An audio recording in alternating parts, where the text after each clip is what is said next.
जय श्री कृष्णा। राधे राधे। आप सभी स्वस्थ और मस्त होंगे। आइए आज कार्तिक का छठा अध्याय पढ़ते हैं। कार्तिक स्नान की विधि, तिथि व पूजा का ज्ञान। नारद जी बोले, 2 घड़ी रात रह जाए तब ब्रह्म मुहूर्त में उठकर तिल, कुसा, अक्षत, फूल, धूप, दीप, चंदन आदि लेकर पवित्र होकर किसी नदी, तालाब, कुआं आदि जलाशय पर जाकर स्नान करे। मनुष्य की बनाई हुई नहर आदि में स्नान करने से जो फल प्राप्त होता है उससे 10 गुना अधिक फल झरना से 10 गुना अधिक फल गंगा आदि नदियों में और इससे भी 10 गुना अधिक फल संगम में स्नान करने से मिलता है तथा तीर्थ में स्नान करने का 2 गुना फल होता है। विष्णु भगवान का स्मरण करके स्नान का संकल्प करे। तीर्थ तथा देवता आदि को क्रम से मंत्र बोलकर अर्घ्यादि देवे। अर्घ्य का मंत्र ये है, नमः कमलनाभ्यम, नमस्ते जलसायिने, नमस्तस्य ऋषिकेश ग्रहणार्थे नमोस्तुते। कमलनाभ भगवान को नमस्कार है, जलसाय भगवान को मेरा नमस्कार है।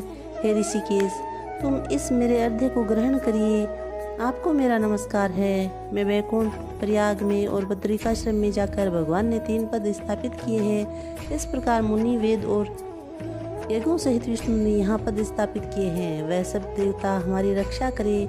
हे जनार्दन, हे देवेश, हे दामोदर, आपको नमस्कार है करके मैं इस जल में प्रवेश करता हूँ। हे दामोदर, आपके अनुग्रह से मेरे सभी पाप दूर हो। पुनः मंत्र बोलकर अर्घ्य दे। नित्य नैमित्तिके कृष्ण कार्तिके पापनाशने, ग्रहणार्धे मया दत्तं ज्ञान दानवेन्द्रिय निषूदन।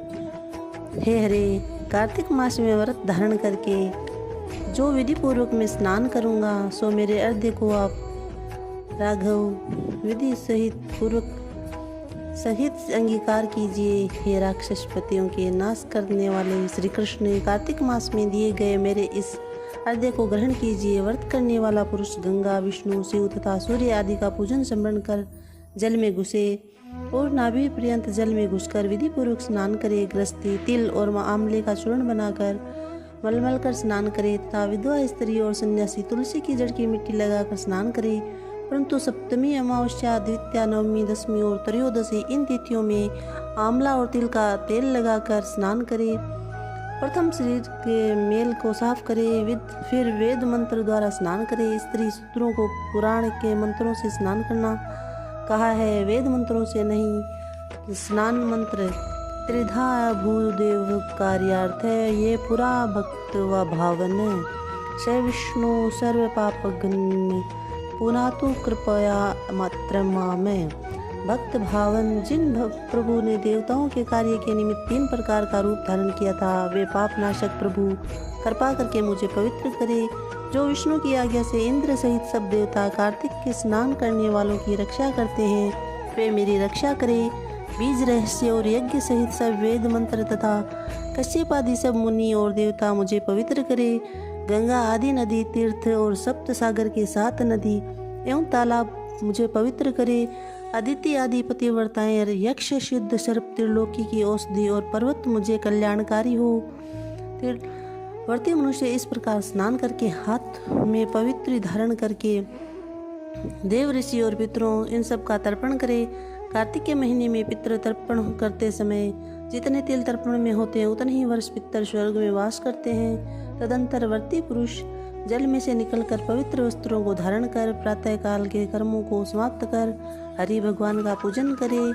तीर्थ और देवताओं को स्मरण करके भक्तिपूर्वक गंध, पुष्प और फलों से अर्घ्य प्रदान करे। अर्घ्य मंत्र वर्तिन कार्तिके मासी स्नातस्य विधिवमुखे ग्रहणार्थे मया तदम राधा सहितो हरि। जो मैंने विधि पूर्वक कार्तिक मास में स्नान किया है सो मेरे इस दिए हुए अर्घ्य को हे हरे राधिका सहित आप ग्रहण कीजिए। पश्चात वेद पाठी ब्राह्मणों का पूजन करे। गंध, पुष्प, तांबूल चढ़ाकर बार बार नमस्कार करे, क्योंकि ब्राह्मणों के दक्षिण चरणों में 3 और मुख में वेद रहते हैं, अतः उनकी पूजा करने से भगवान प्रसन्न होते हैं। पृथ्वी पर ब्राह्मण विष्णु के रूप है, इसलिए अपना कल्याण चाहने वाले कदापि इनका अपमान न करे और की प्यारी तुलसी जी की पूजा कर परिक्रमा दे, नमस्कार करे और कहे कि प्रथम तुम्हें देवताओं ने बनाई है, फिर मुनियों की पूजा की है। हे प्रिय, तुम मेरे पापों को हरण करो। फिर स्थिर चित्त से पुराणोक्त हरि कथाओं का श्रवण करे तथा भक्तिपूर्वक उन ब्राह्मणों का पूजन करे। भक्तिपूर्वक विधियों को करने वाला नारायण की सालोक्यता को प्राप्त करता है।